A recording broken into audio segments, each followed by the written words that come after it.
വിശുദ്ധ ഖുർആനിലെ ആയത്തെന്ന് പറഞ്ഞാൽ ഒരു ദൃഷ്ടാന്തം എന്നർത്ഥം. അപ്പം ആയത്തിൻ്റെ അവസാനം ഒരു സെൻറ്റൻസ് പൂർത്തീകരിച്ച് വരുമ്പോൾ ഖുർആനിലെ ഓരോ വരിയുടെയും അവസാനം വലിയ ഒരു സീറോ കാണും. ഇത് ഫുൾ സ്റ്റോപ്പ്, വഖഫ് എന്ന് പറയും. അപ്പം ഇങ്ങനെ കണ്ടാൽ നമ്മൾ കണ്ടാൽ ഫരീഖൻ എന്ന് കണ്ടാൽ നമ്മളെങ്ങനെ വായിക്കണം? ഫരീഖ. ഖദീറ എഴുതിയേക്കുന്ന ഖദീറൻ, പറയേണ്ടത് ഖദീറ. ഫരീഖ എഴുതിയേക്കുന്ന ഫരീഖൻ, പറയേണ്ടത് ഫരീഖ. ഖദീറ. മുഹീന എഴുതിയേക്കുന്നത് മുഹീനൻ, പറയേണ്ടത് മുഹീന. മഫ്ഊല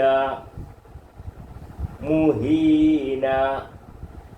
മഫ്ഊല മുഹീന. മഫ്ഊല.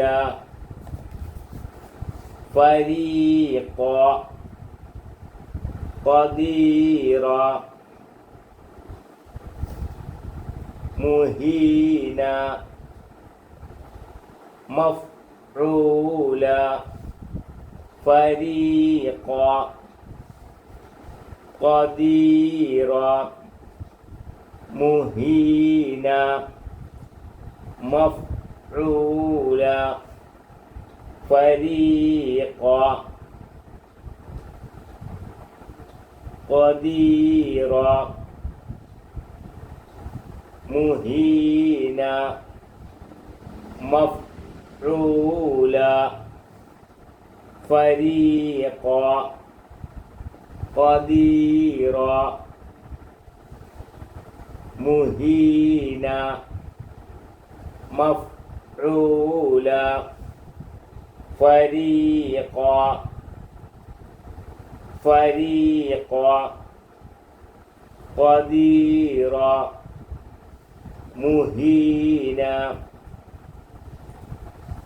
മഫ്ഊല. ഇവിടെ മഫ്ഊലൻ എന്നാണ് എഴുതിയേക്കുന്നത്.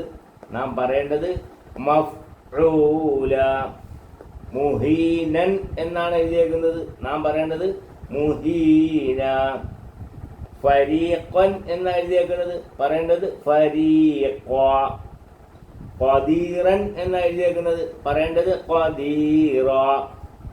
മുഹീന. മഫ്ഊല. ഫരീഖ. ഖദീറ. മുഹീന. മഫ്ഊല.